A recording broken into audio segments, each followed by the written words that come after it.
嗨，大家今天过得还好吗？欢迎大家回到信仰真相探寻节目，我是伊萨。今天我们要讨论的主题是使者到底是谁，而使者的使命又是怎样的？我们已经知道人类要承担着治理世界的使命，然而要肩负这个沉重的使命呢，没有知识是不行的。仁慈的造物主也绝不会任随人类在黑暗中摸索，在愚昧之中挣扎。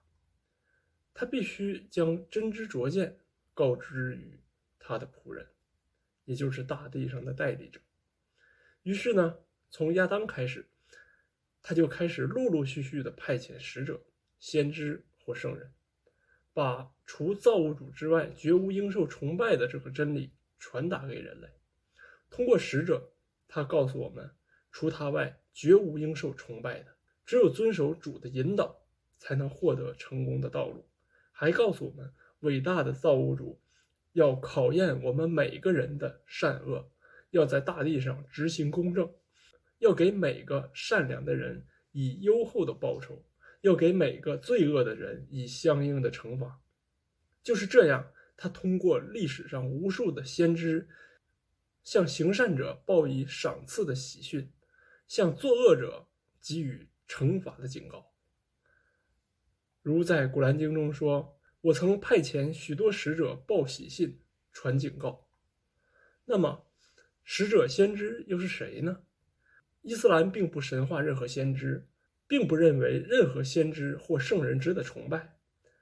他们和我们一样，也是主的仆人的一员，他们也和常人一样，有饮食睡眠，有妻室儿女，在人群之中生活，在人群之中去世。所不同的只是他们具有特殊的使命，要把造物主的真理传达于世。由于具有这样的使命，所以他们都是人群中伟大卓越的佼佼者，具有优秀的品格，具有超凡的毅力，因此才被真主所拣选。其实先知或圣人都是中国文化中固有的词汇，如孟子中提到，天之生此民也，使先知绝后知，使先觉绝后觉也。因此先知先觉就是上天赐给一个民族的先哲，他凭着主的启示，首先获得了真理，再把这真理教化给他的人民。如孟子中又提到，圣人，人伦之治也。也就是说，圣人是人群中最优秀者。可以看出，先知或圣人自远古的过去就出现在各个民族来传播教诲。时至今日，我们还在不断地从古代先贤的教诲中去寻求指导。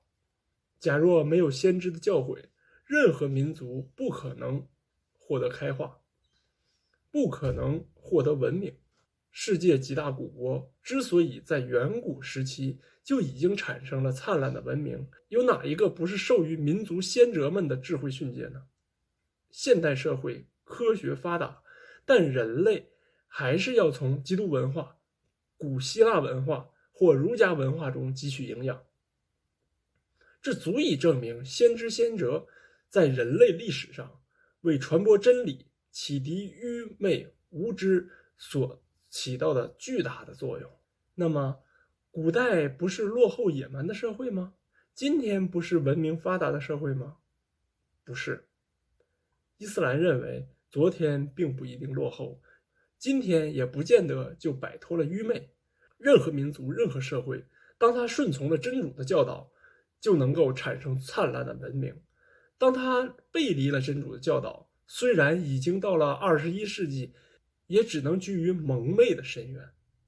伊斯兰不相信远古时期是原始社会，然后是奴隶社会、封建社会，现在是文明社会的说法。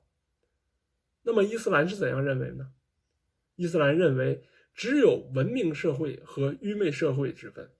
从古至今，任何一个遵守造物主的教导的社会就是文明社会，相反，尚未认识真主的社会就是蒙昧社会。因为物质的发达并不代表文明，我们把7世纪伊斯兰传播之前的阿拉伯半岛称为蒙昧社会，因为那里的人们当时崇拜偶像、民族仇杀、放高利贷、役使奴隶、歧视妇女、活埋女婴、酗酒成性、奸淫成风、赌博挥霍、迷信盛行。那么今天呢？这些现象是否就已经消除了呢？没有。1400年前，阿拉伯人形形种种的偶像，今天人们仍然在崇拜着偶像。当时的各部落冲突不停，今天的世界仍然是硝烟四起。当时的人们放高利贷，今天仍然存在着这种罪恶。当时的人们酗酒、赌博、奸淫成风，今天的人们依然也是如此，甚至成为当今的时尚。如果我们仍然秉承着这些愚昧，又怎能声称已经步入文明了呢？那么尚未步入文明的人们又应该如何选择自己的人生呢？又应该遵随谁的教导呢？这才是当今的人类社会应当思考的一个重大的问题。好，感谢您今天的收看，我们下期再见。